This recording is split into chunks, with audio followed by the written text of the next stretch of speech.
What is that? White House is coming out live. My fellow Americans, this is a momentous occasion. It is profoundly moving to know there is intelligent life out there. Alien life. And our world will never feel quite the same again. Once you believe.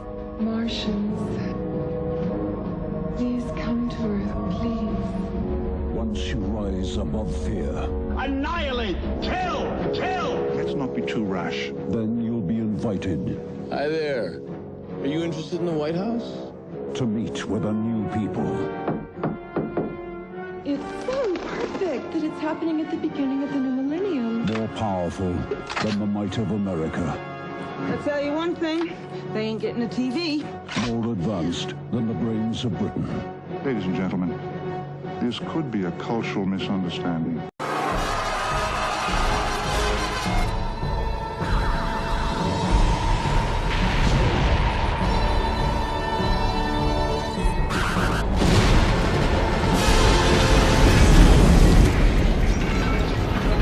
Not anymore. We're going to take charge of this thing. I mean, there are deep questions. You know, are we alone in the universe?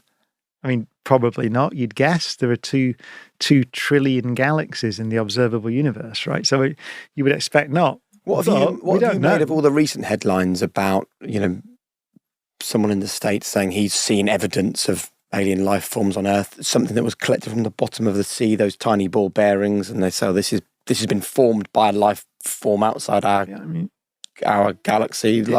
It's a theory, that, isn't it? I mean, so there's a theory there, and so you can get the little things, and we will analyse them and have a look. I mean, I wouldn't. It's funny because you mentioned social media. I think occasionally on social media, I'll quite often I'll tweet something, and there'll be quite a few people who disagree reasonably strongly with what I said. And one of them is the UFO thing. There are people who really believe that there are UFOs visiting the Earth. And I always say that, I haven't seen any evidence of that I think is strong evidence. Yeah. It's a huge claim that there are other civilizations out there that are visiting us. But I wouldn't be surprised, in a strict sense, that if I said to someone the other day, if a big UFO came now, we walk outside and over Westminster, there's a spaceship hovering, I wouldn't be in the least bit surprised, because I know that there are trillions of planets in the Milky Way galaxy alone and hundreds of billions of stars, and there's been a lot of time. And one of the great mysteries actually in physics is why we don't seem to see much out there, anything. We haven't, there's strong evidence of nothing out there at all at the moment. We have no strong evidence of any life beyond Earth. And that's a puzzle and a paradox. So it's about, with those claims, you don't rule them out. If someone says, well, I found this thing at the bottom of the sea and I think it's really weird, then the correct thing to do is go, okay, we'll put it in a lab and get an electron microscope and prod it around and find out just how weird it is. And Feynman again said, the thing to remember is nature does not care at all what you think. Nature just doesn't. It doesn't matter who you are or how famous you are, how many letters you've got before or after your name, whatever. It doesn't matter. Nature just is. So if indeed an alien spacecraft crashed into wherever it was that they found these things 1 billion years ago and left all the fragments there and we've dug them up, then that's interesting, isn't it?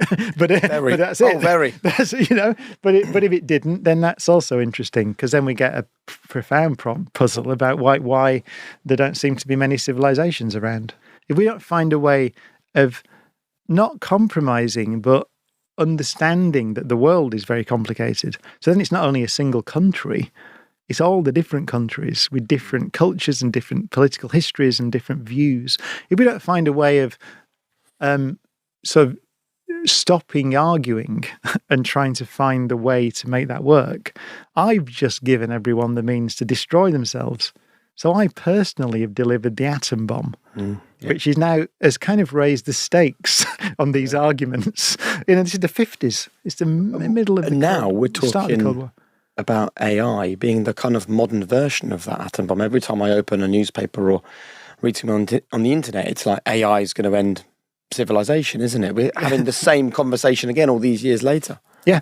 So there will be. I mean, whether that's the threat or there's obviously there are threats from all over the place. I still think the threat is probably human stupidity. I think it's what we've just been talking about. Well, just that the possibility that someone will just press the button still. We grew up with that. So it's interesting, actually. If you grew up in the 70s and 80s, you grew up with the world's going to get destroyed by nuclear bombs. They're all there. They're still there. And you still have the same kinds of problems and obviously international tensions. And so I think, for all the existential threats we talk about, and we've talked about, I remember, just as an aside, I remember on my radio show, The Infinite Monkey Cage, just before the pandemic, we did a show on pandemics. Right. And it was before the pandemic. And one of the experts said, right at the end, he said, I tell you, it's the bats are going to get us. It's the bats. And there's something going to come out of bats. I bet you that's what it is. And, even that is controversial. There's all sorts of theories about what happened with that virus.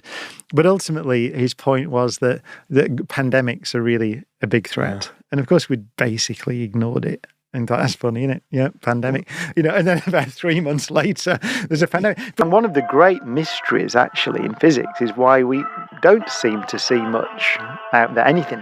We haven't, there's strong evidence of nothing.